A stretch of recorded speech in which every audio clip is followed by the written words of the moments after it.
আপনার পরিচিত এমন কেউ আছে যার আকাশ পছন্দ?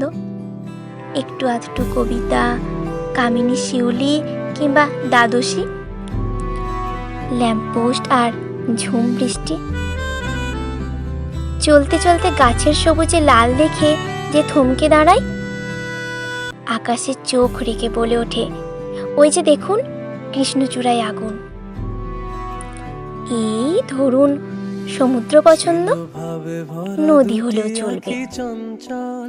কলকল বয়ে যাওয়া হেসে ওঠা ঢেউ দেখে যার পা ভেজাতে ইচ্ছে করে।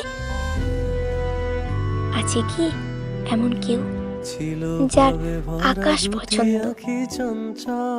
গধূলির লাল উড়ে যাওয়া মেঘ আর বৃষ্টি পরবর্তী 7 রং দেখে যে বলে উঠবে, এই যে শুনুন, আপনি আমার আকাশ হবেন।